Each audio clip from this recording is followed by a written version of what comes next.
Livro 1. Diários de Isabela de Castela, capítulo 2. O Pacto de Tinta e Sangue.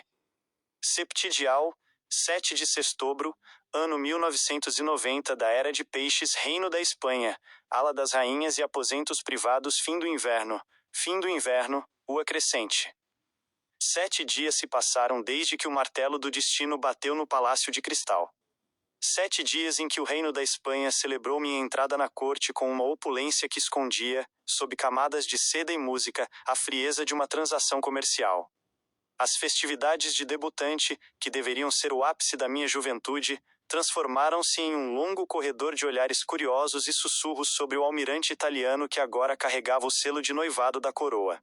O eco do veredito de meu pai ainda vibrava nas paredes de pedra fria do Sanctum Regnum quando, ao fim desta jornada de celebrações, fui finalmente conduzida para fora do salão e levada para a ala feminina. O corredor que levava aos aposentos da rainha era um túnel de sombras profundas, projetadas por archotes de ferro que pareciam lutar contra a brisa do final de inverno que soprava pelo continente de Hespéria. O ar carregava o peso de uma estação que se recusava a partir, um frio residual que parecia penetrar até os ossos. Eu caminhava em silêncio absoluto, sentindo o peso da minha linhagem espanhola em cada costura do vestido de gala. O encontro com Américo Valentini, ocorrido há uma semana, deixara uma marca indelével em meu espírito. O olhar dele, que não buscava me possuir como um troféu, mas sim me reconhecer como alguém capaz de olhar para o horizonte de Hespéria sem temor, ainda queimava em minha mente como uma brasa persistente. Minha mãe, a rainha Isabel I, caminhava à minha frente com uma elegância marcial, sua presença preenchendo o vácuo do corredor. O som de seus passos, firmes sobre o mármore, era o único ritmo que importava. Quando chegamos aos seus aposentos privados, um santuário de poder e segredos, ela fez um sinal seco para que as damas de companhia se retirassem imediatamente. O silêncio que se seguiu foi preenchido apenas pelo estalar das cinzas na lareira e pelo aroma onipresente de mirra e lavanda seca, o cheiro do dever que sustenta a Espanha. Embora o inverno de Hespéria estivesse em seus últimos suspiros, o frio ainda era uma presença física que subia das pedras ancestrais do palácio. Ela sentou-se em sua cadeira de espaldar alto, esculpida com os brasões de Castela, observando-me com olhos que já haviam visto o nascimento e o sepultamento de dinastias inteiras. Aproxime-se, Isabela, disse ela, com uma autoridade que não admitia réplicas ou hesitações. Hoje encerramos as festas. Hoje você deixa de ser a criança que brinca com gramáticas e linguística, para se tornar a guardiã da lealdade de um homem. Américo Valentini é um estrangeiro cujos pensamentos pertencem à Itália, mas cujas ações devem, a partir deste contrato, pertencer apenas ao nosso reino e à glória absoluta da Espanha. O altar da alcova. Minha mãe inclinou-se ligeiramente para a frente, e a luz do fogo desenhou sombras profundas em seu rosto, tornando-a uma figura quase mítica entre as soberanas de Hespéria. O noivado que seu pai selou no início desta semana é o contrato de papel, a face pública da diplomacia. Mas o casamento, Isabela, o casamento é a execução desse contrato através do sangue e da linhagem. Você foi criada no conforto sedoso deste palácio espanhol, mas a vida de uma esposa de linhagem real exige uma força que os seus livros não ensinam. Valentini é movido por uma natureza inquieta, uma sede quase doentia pelo desconhecido que o torna um ativo perigoso para o equilíbrio de Hespéria. Ele é um homem de ciência e de mar, acostumado à dureza das tempestades que açoitam nossas costas nesta época de transição climática. Ela fez uma pausa deliberada, escolhendo as palavras com precisão cirúrgica para atravessar o tabu da vida íntima das infantas. Na sua noite de núpcias, você descobrirá que o corpo de um marido é o primeiro território que uma princesa deve conquistar e governar. Não espere delicadeza ou poemas líricos de quem gasta a vida calculando a borda plana do mundo sobre o convés de um navio. O seu dever primordial é ser a terra firme sob os pés errantes dele. Seja submissa conforme as leis de Deus e da Igreja exigem, pois a obediência é a virtude da nossa casta. Mas escute-me bem, minha filha. A submissão é, muitas vezes, a máscara do governo mais absoluto. Senti meu coração acelerar bruscamente sob o espartilho. O conselho era cru, despojado de qualquer romantismo adolescente que eu pudesse ter alimentado em minhas leituras escondidas na biblioteca. Seja doce em suas palavras e feminina em seus gestos, Isabela. Deixe que ele acredite sinceramente ser o mestre da casa, enquanto você planta as raízes profundas da Espanha em seu coração estrangeiro.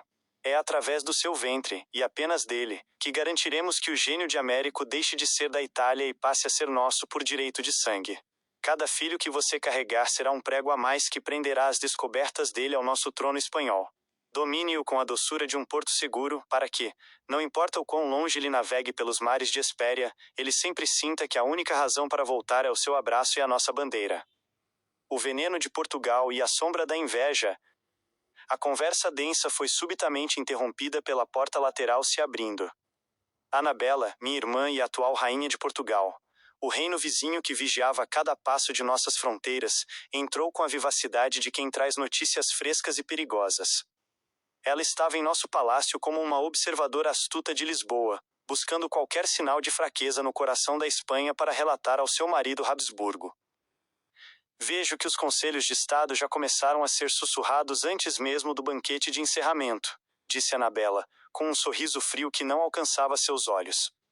Ela aproximou-se e tocou meu rosto com os dedos gélidos do inverno esperiano, examinando minhas joias como se avaliasse o preço de uma mercadoria em exposição. Então, o leilão terminou mesmo com o italiano. Cuidado, Isabela. Portugal não esquece quem lhe nega o conhecimento geográfico. Lisboa acredita piamente que os cálculos de Américo sobre a extensão plana do mar são ativos que deveriam lhes pertencer por direito de navegação. Portugal terá que se contentar com o que já possui por tratado, Anabela, respondi, esforçando-me para manter a calma glacial que minha mãe me ensinara. Meu noivo não é um objeto ou um mapa a ser roubado das mãos soberanas do Reino da Espanha. Anabela riu, um som seco e metálico que cortou o ar da sala. Noivo? Ele é um mercenário do intelecto, irmã. Ele aceitou você apenas porque o rei deu a ele os navios que a Itália não podia fornecer. Uma coroa de ouro não aquece uma cama vazia, Isabela. Quando ele estiver a 1000 léguas daqui, medindo o nada absoluto no fim das águas de Hespéria, você descobrirá que a solidão é o verdadeiro preço de ser a esposa de um explorador. Você terá um alvo constante em seu ventre, pois Lisboa não aceitará que os herdeiros da Espanha carreguem sozinhos o segredo de como dominar o fim do mundo. Minha mãe levantou-se com um movimento fluido, encerrando a discussão com um gesto imperioso que silenciou a sala. Basta, Anabela. Portugal terá apenas o que lhe cabe por direito, e nem um centímetro a mais.